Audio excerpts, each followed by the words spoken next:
भाद्रपद निकल चुका, दशलक्षण महापर्व संस्कार शिविर के रूप में उपलब्धि पूर्ण संपन्न हुए। आप सबने क्षमावाणी भी मना ली और अब उसी क्रम में कुंवारबदी तीज, कुंवारबदी तीज, कुंवारबदी तीज कहकर के आप मुझे अतीत की स्मृतियां दिला रहे हो। कुंवारबदी तीज की वह शुभ तिथि सन 1983 ईसरी के चातुर्मास में सुप्रभात बन करके आई। गुरुवर आचार्य श्री अपने साधना के क्रम में तो आगे बढ़ ही रहे थे, संगस्थ साधु जनों को भी साधना के क्रम में आगे बढ़ा रहे थे।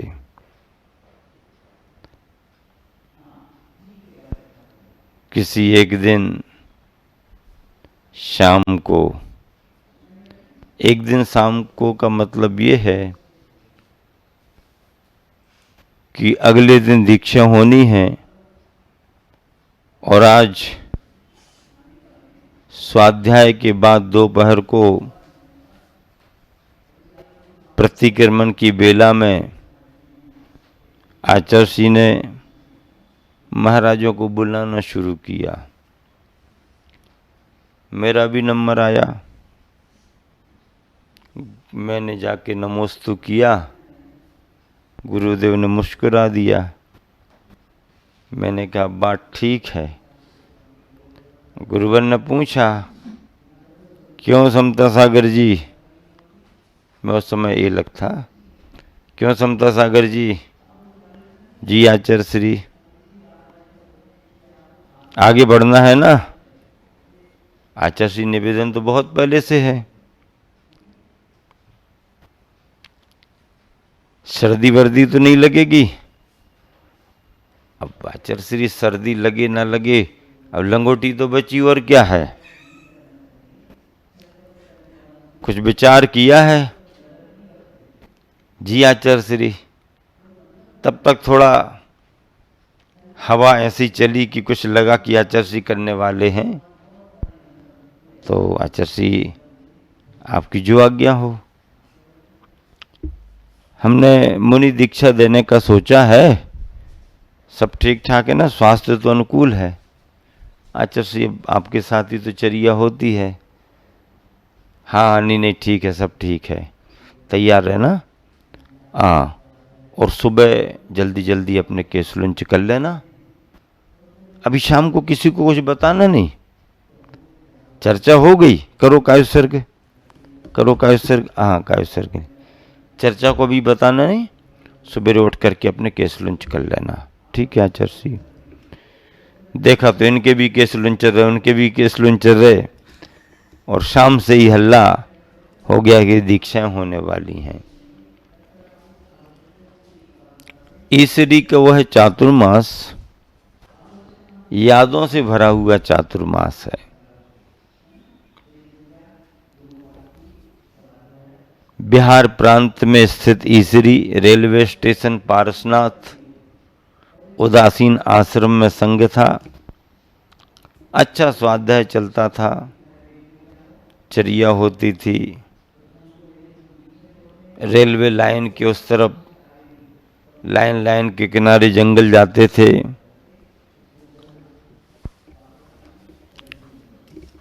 ऐसे उस ईसरी नगर में मुनि दीक्षा का योग बना। किसका योग बना? मुनि दीक्षा का योग बना। जिस उदासीन आश्रम में रुके थे वहां से ठीक पार्श्वनाथ की टोंक दिखाई देती थी। रोज वंदना होती थी पार्श्वनाथ टोंक की, रोज वंदना होती थी। मुनि दीक्षा का प्रसंग अपने आप में साधक के लिए बहुत बड़ी बात है।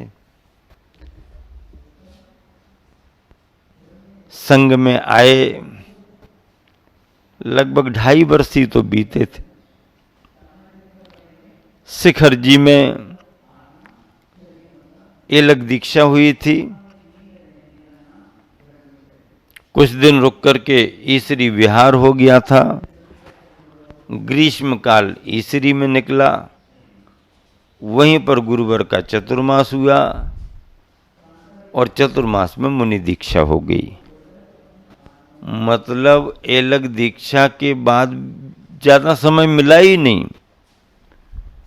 और एलक बनकर के बिहार भी 25 किलोमीटर ही तो हुआ यहां से लेकर के ईसरी में रुके रहे।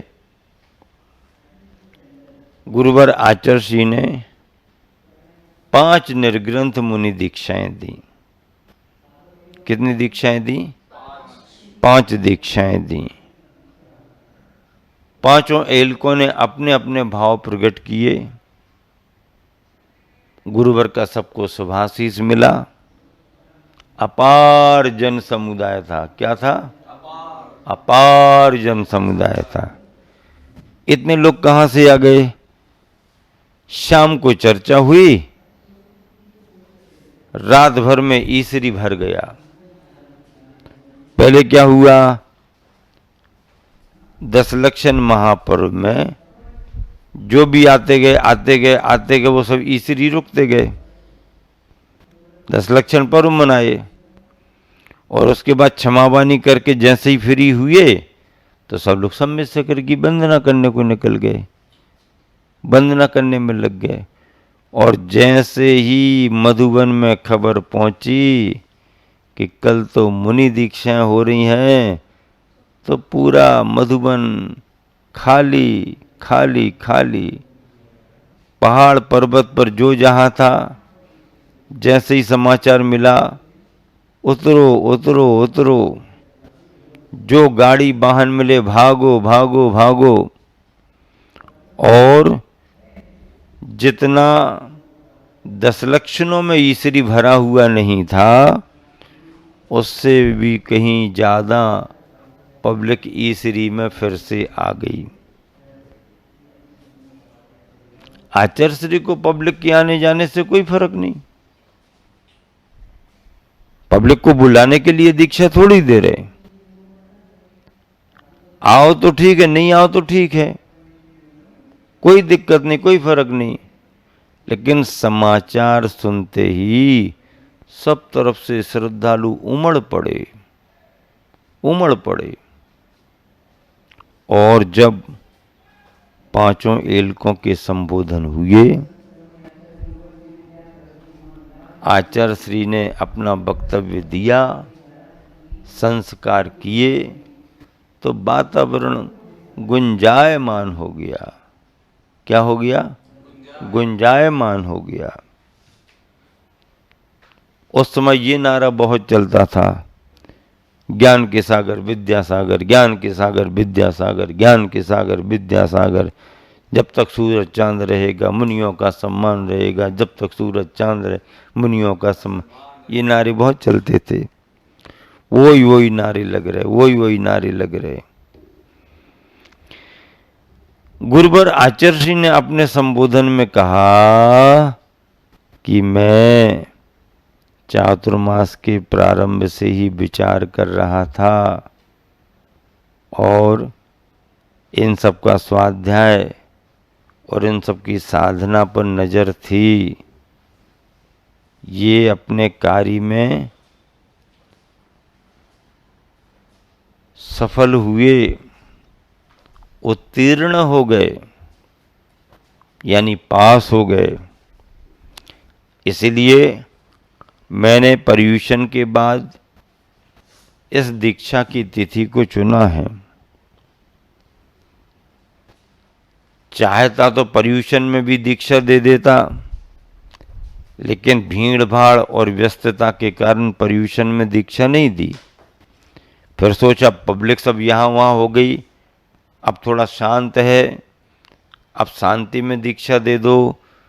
तो भैया ना तो कहीं खबर भिजाई, ना कहीं कोई पोस्टर पंपलेट, ना कोई चर्चाएं, और रातों रात फिर ईसरी भर गई। गुरुवर कहने लगे कि मैंने तो ऐसा मुहूर्त निकाला कि ये जो कुंवारबदी तीज है, इस तीज की ही शुभ तिथि में इन साधकों पर मुक्ति के बीज डाले जाएं। तीज की तिथि में मुक्ति के बीज डाले जाएं। ओहो, कितना बढ़िया भाव। और आचार्य श्री संस्कार करते समय जब सिर पर हाथ लगा करके स्पर्श करते हैं, मंत्र लिखते हैं, अपन निर्विकल्प बैठ जाते हैं, कुछ भी नहीं, किसी का भी नहीं, कोई लेना देना नहीं। अब मोक्ष का मार्ग निर्ग्रंथ मुद्रा के साथ आगे बढ़ रहा है। मैं सब कुछ छोड़ रहा हूँ। द्रव्य सामग्रियाँ तो मेरी हैं ही नहीं, उनको तो एलक दीक्षा लेते समय ही सब कुछ घर बार गृह त्याग के रूप में चला गया।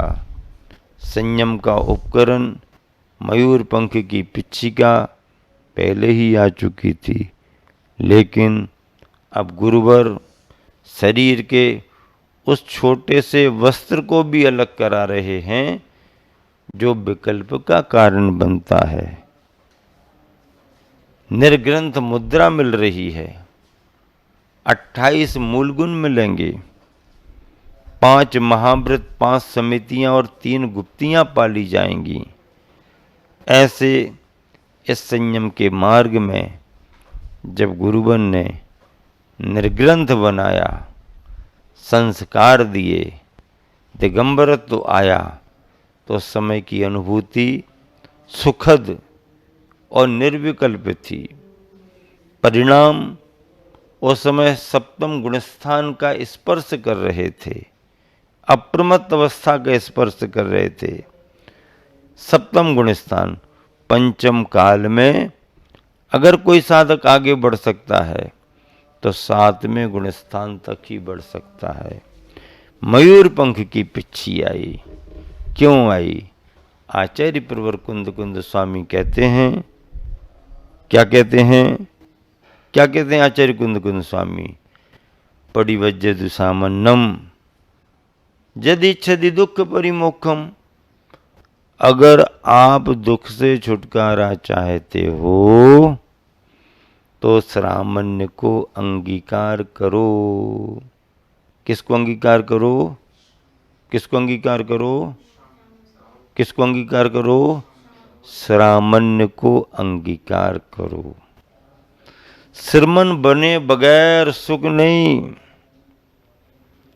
श्रमण बने बगैर सिद्धि नहीं। प्रसिद्धि का तो कोई काम ही नहीं है, प्रसिद्धि से क्या लेना देना। आत्मा की सिद्धि नहीं। गुरु ने जो कहा वो आपके लिए उपकारी है। अब समझ में आए चाहे ना आए वो तुम जानो, तर्क वितर्क करने का कोई काम नहीं।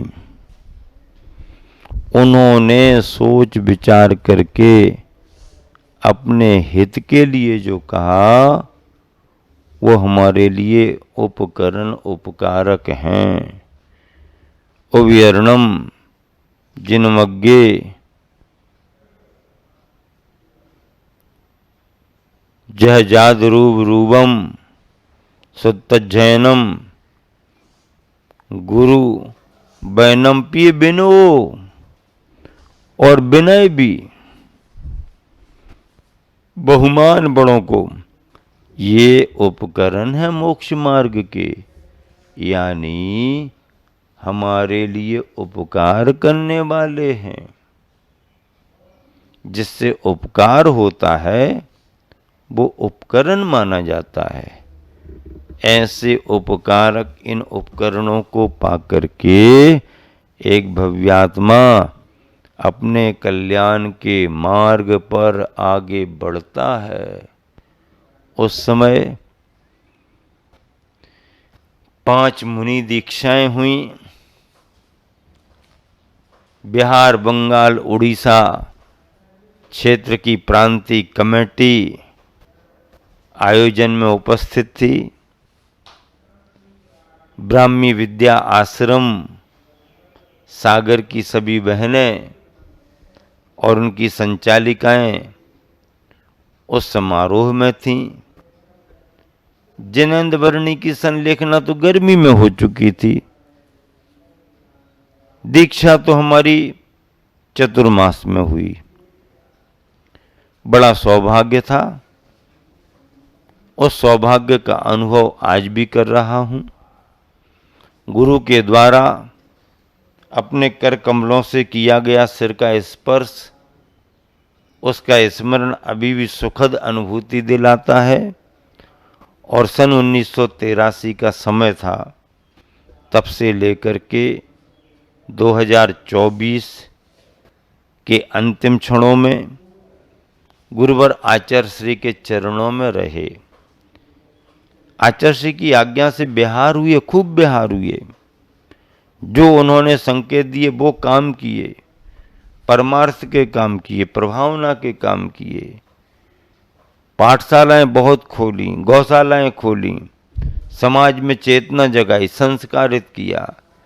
गुरु की आज्ञा में रह करके आप कुछ कर पाओ या ना कर पाओ, गुरु की आज्ञा का पालन करते रहो। यही बहुत बड़ा धर्म है शिष्य का। और 1983 से लेकर के कहते ना, गुरुवर ने जब देखा, अपने ऊपर नजर पड़ी, तो वो सन 80 का समय था। और गुरुवर जब संलेखना के क्षणों में थे, उन दिनों में थे, तो भी गुरुवर ने जब देखा, तब गुरुवर की नजर पड़ी। धन्य धन्य हो गया जीवन। ऐसे गुरु का स्मरण करते हुए आज के इस दीक्षा दिवस को गुरु उपकार दिवस के रूप में हम स्मरण कर रहे हैं।